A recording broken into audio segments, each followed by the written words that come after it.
I'm sweating profusely, but this is a slideshow that is, I made about the Holocaust after reading a book called The Holocaust, A Concise History by Doris L. Burgeon. It's a short book. It's only about, let me find out real quick before we get started here. Ooh, what's that? 250 pages. But this is, I believe, Dachau. The entrance to Dachau, the first concentration camp. This is a slideshow I made for my 8th grade class. So we got some vocabulary. Genocide, which is the intentional, systematic destruction of a specific group of people based on their nationality, ethnicity, race, or religion. Concentration camp centers where governments imprison people. Jew and ethno-religious group and nation descending from ancient Israelites. Roma, an ethnic nomadic group originally from India, living largely in Europe and North America also. These are people called gypsies. Final solution, the Nazis' regime's systematic, state-sponsored code name for the deliberate genocide of approximately 6 million European Jews. The Eistengruppen, mobile paramilitary death squads of Nazi Germany. Anti-Semitism, prejudice, hatred, or discrimination directed against Jewish people. Scapegoat, a person, group, or thing unfairly blamed and punished for the mistakes, failures, or wrongdoings of others. Pogrom, violent massacre or persecution targeting a specific ethnic or religious group. Kristallnacht, which is a pogrom in Germany meaning Night of Broken Glass, and Mein Kampf, which is a book published by Adolf Hitler explaining his hatred of Jews. So the first slide, what is the Holocaust? So the Holocaust was basically was a genocide of Jewish Roma as well as handicapped people. From 1933 to 1945, 6 million Jews would die, around 250,000 Roma would die, and thousands of handicapped people would be killed or be sterilized. This is probably one of the more famous photographs. This is the Buchenwald concentration camp. I believe being liberated, you can see how skinny they are, and you can see how tightly packed they are as well. It looks like they're sleeping on their dishes. They don't have pillows, so you can see that they are sleeping on their bowls. This is another very famous symbol, the Jewish star. This is a picture of two women wearing that star in France. And this is at the Warsaw Ghetto in 1943. What was going to happen is the ghetto was going to be basically systematically cleansed for Adolf Hitler's birthday, which is April 20th, and these people rose up against the Eistengruppen, or the SS, and fought, but they would all be taken away or killed. This is the concentration camp of Auschwitz, the most famous Holocaust concentration camp. This says, Arbel macht frei, which means work will set you free. And if anybody's wondering why the heck we still learn about the Holocaust, it's so that we can make sure that something like this never will happen again. This is a German propaganda poster depicting communists and Jews on top of the Wehrmacht, or the German army, and which is on top of the civilians. So Nazi Germany, communists and Jews had this evil plot to take over the world, and they were harming regular German citizens. But with the lead up, World War I from 1914 to 1918 is going to leave many Germans bitter and angry. They just had millions of people die for seemingly no reason, and they're looking for someone to blame. Anti-Semitism was very prevalent in Europe during the time, and so they ended up Jews being an easy scapegoat. And one of the things that Adolf Hitler described in his book Mein Kampf is something called the stab in the back theory. And you can see this theory in an image here. You have the trenches of World War I. You have the Mark V tank, which is a British tank here, the Germans in their trenches, and the Jews coming to stab them in the back. You see that star right there? Jews are going to be blamed for this loss, as well as this star depicting the Jewish person stabbing the German soldier in the back. So Hitler, he's going to actually grow up in Austria. He is going to be a great speaker, and he's going to rise through this Nazi party or Nationalist Socialist party, and he's going to try to take over the government in 1923, and they call this the Beer Hall Push. He and his Nazi buddies end up marching through Munich, and they end up getting into a shootout. 8 of these Nazis would die. Adolf Hitler would be arrested, and he would serve 9 months in prison. I believe his actual sentence was more than 3 years, though. But while he was in prison, he would write a book called Mein Kampf, where he's going to blame the Jews for having Germany lose World War I. And he's going to want to preserve the blood of what he called the Aryan race and purge Jews out of Germany. This is him in the Beer Hall Putsch. You got Adolf Hitler right in the middle, Hermann Göring here, and this may be Rudolf Hess, but I can't see so well. This is the first edition of Mein Kampf, and this would actually be Hitler's room. It's really nice. Apparently he actually gained weight because he got so many sweets sent to him by fans. So the lead up in this book, he's going to write about his hatred of communists, Roma, asocials, which would be criminals, homosexuals, and handicapped people. And all of these people would face discrimination as well as death during the Holocaust. Gypsies, thousands of gypsies would be killed as well. They would have their own sections in the concentration camps. You have this propaganda poster saying 60,000 Reichsmarks to keep this handicapped person alive.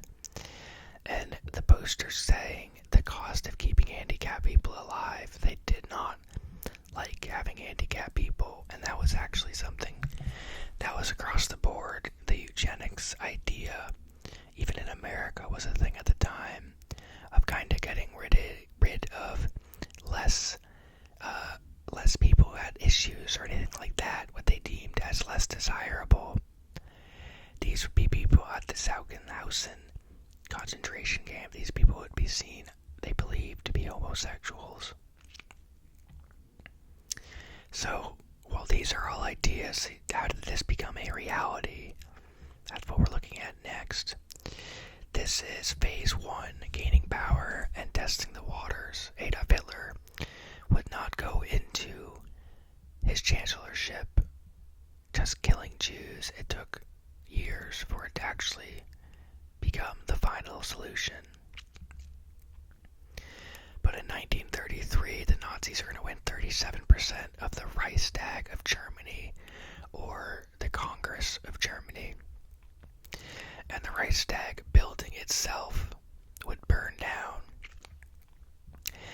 And he would end up using that as an excuse to call for an enabling act, claiming that he would be protecting Germany if he was given more power.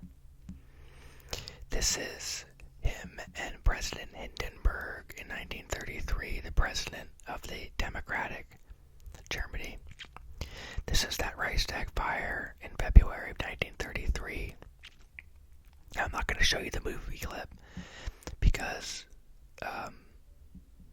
you can't hear it, but there's a movie called Rise to Power, I believe it was called, Rise of Evil, and it shows you all of this enabling act and him taking over the chancellorship, basically becoming a dictator. This is a storefront Jew here. They'd write that on their Jewish people's stuff. So after February of 1933, Adolf Hitler would put a nationwide boycott of Jewish businesses and barred them for any civil service. Jewish authors' books would be burned. He would also put communists, asocials, homosexuals, and trade unionists into these concentration camps, the first one being Dachau in Germany. This is an American book burning of May of 1933, led by the propaganda minister Joseph Goebbels. This is Dachau, which is being liberated by the Americans in 1945. So phase 2 would be official race laws and intensification. So from 1935 to 1937, this would take place. Now the famous law that comes out of this area or time period is the Nuremberg laws.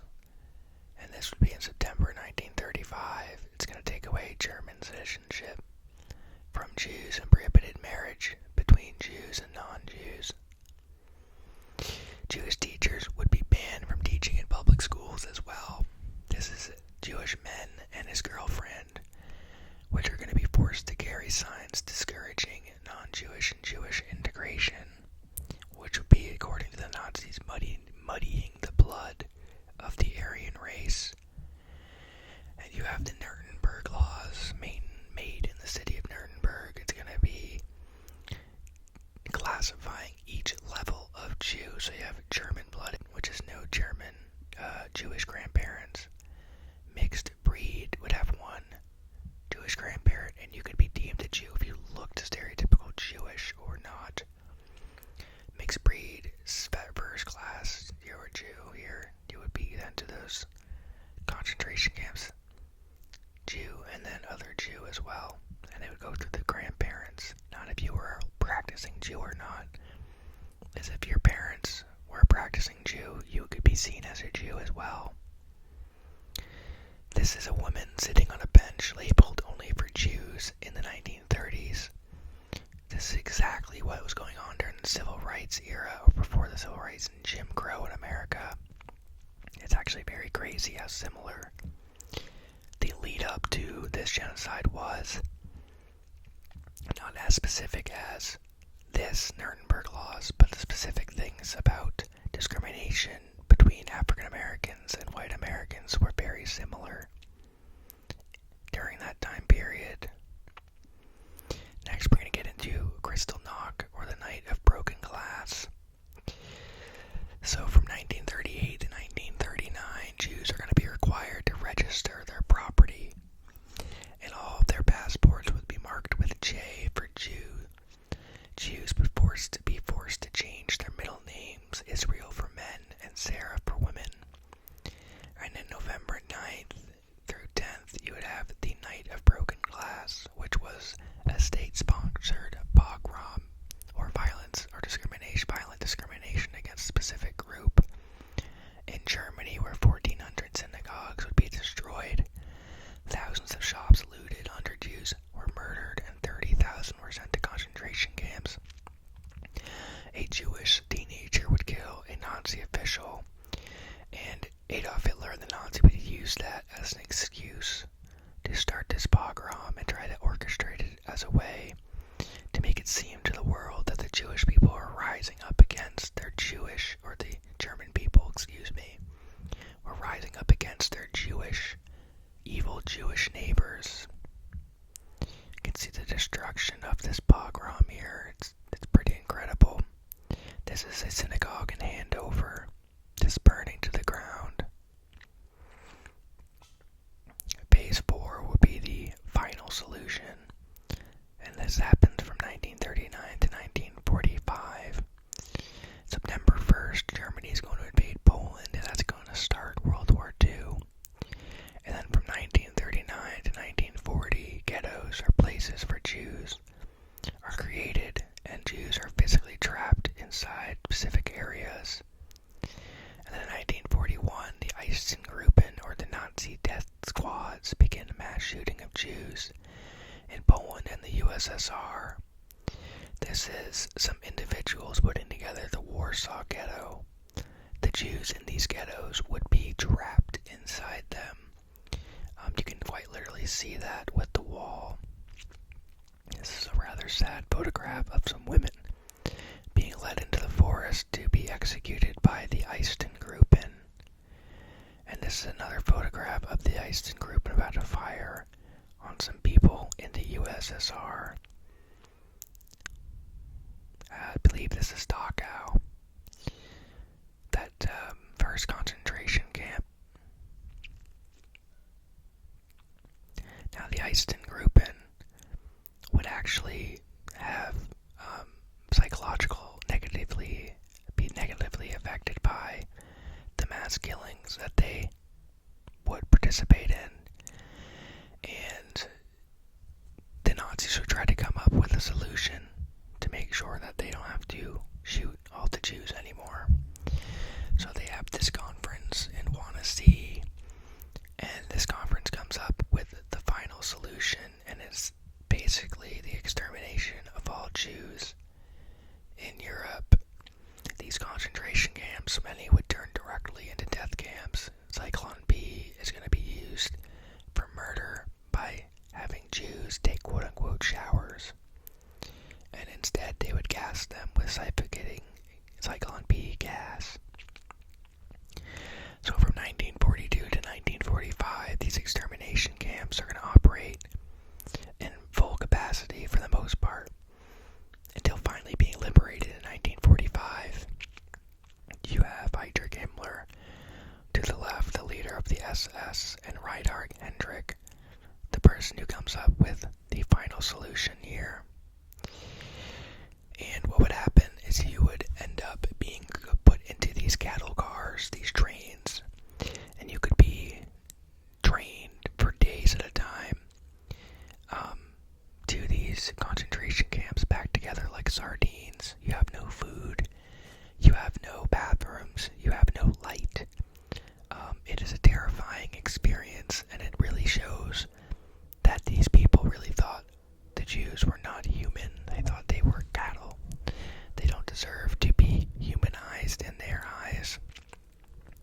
Adolf Eichmann, this picture of him, is the engineer of the Holocaust. He would escape until Mossad ends up, which is the Israeli CIA, I guess you could say, captures him in 1960 and brings him back to Israel to be tried for war crimes, and he gets hung in 1960 or 61. So you would end up getting off those cattle cars. They would sort you from left to right. Either you are going to be put into a work camp, or you would be directly given to the gas chamber. Elderly and children would most likely be sent directly to the gas chamber, but if you were seen as old enough to work, you would be sent to the barracks, and you would be tattooed. These are some boys on a refugee ship showing their tattoos in July of 1945. Now, these are not the same boys, these are a different group of men, but these three men who arrived at Auschwitz, they meet 73 years later to show off their tattoos. The Nazis took extensive records, which was partly why they had so much evidence in what was called the Nuremberg trials at the end of the war, to show the world exactly what they were doing. But during the Holocaust, it wasn't Jews just being actively slaughtered and allowing it to happen. They actually had resistance.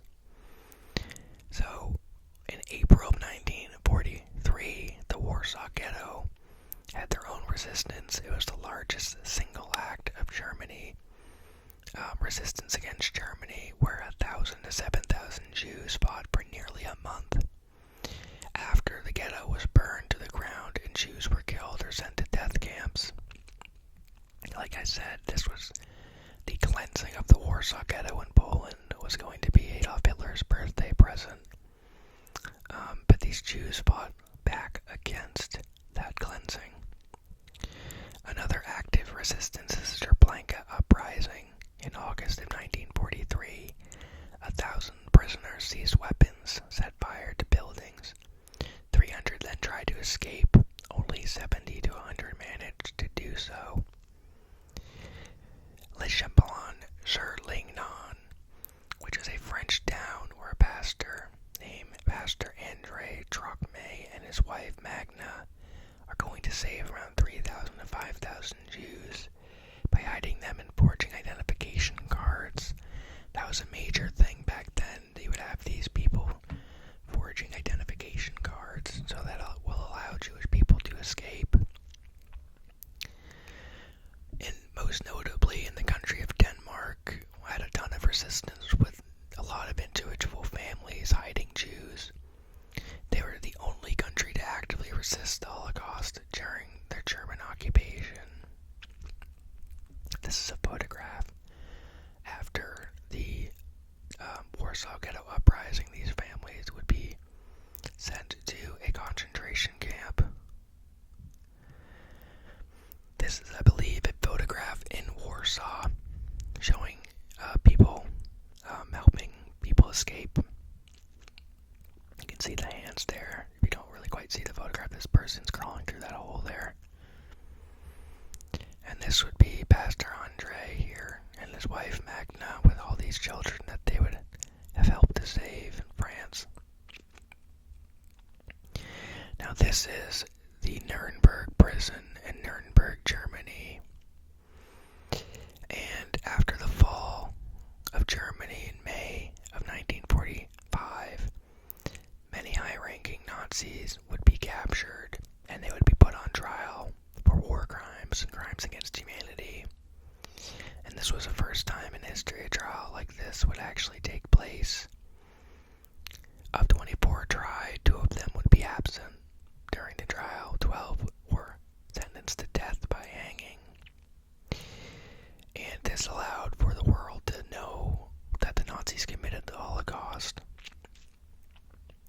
as well as these offenses would now be punishable by a world trial.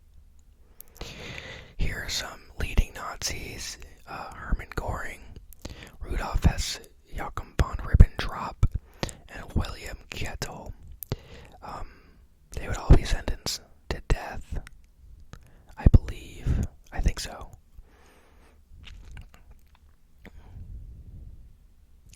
Hermann Göring would be the one who ends up escaping death by the noose, by somehow having a suicide capsule put into his cell somehow, and he ends up committing suicide. Just thinking now, Rudolf Hess would actually not be sentenced to death. He would be sentenced to life in prison, and he would actually live in the Nuremberg prison until his death in the 1980s. This man, Benjamin Frictius, he's a prosecutor at Nuremberg. He lived to be 103. Benjamin did. But the aftermath, so approximately 6 million Jews were killed, including 1.5 million children. 250 to 500,000 gypsies would be killed. Approximately 300,000 handicapped people would be killed. These people's families would be destroyed. If you were lucky enough to survive, you a lot of times had nowhere to go. You would come home to your town to find it that your house has been taken by another family, and that family would be less keen to give you what they deem as theirs now back to you. So many of these Jewish people would end up finding Israel as a sanctuary just for them. Now, a great book that you should read if you haven't yet is a book called Night by Eli Wiesel. Excuse me, I gotta sneeze.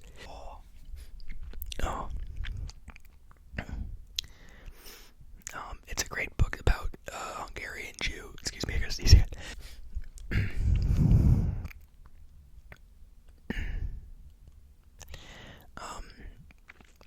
So this is a great book by a individual, a Hungarian Jew, by his book, and his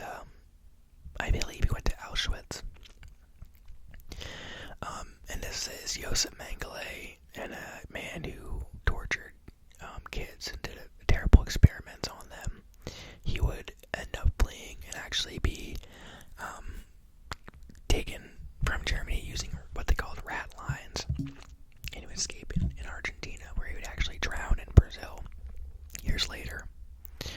But one of my favorite quotes, or some of my favorite quotes that sum up this tragic event.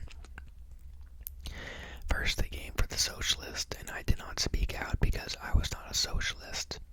Then they came for the trade unionists, and I did not speak out because I was not a trade unionist. Then they came for the Jews, and I did not speak out because I was not a Jew. Then they came for me, and there was no one left to speak for me, by Martin Niemöller. And this is a famous quote by Eli Wiesel. Neutrality helps the oppressor, never the victim. Silence encourages the tormentor, never the tormented. So, this genocide is the most famous genocide in all of human history. You have genocide that has happened very recently in Rwanda in the 1990s between the Hutus and Tutsis. The Armenian genocide, the Pol Pot genocide in Cambodia, all of these tragic events. And the goal of why we learn about it is so that everyday human beings like ourselves can see the signs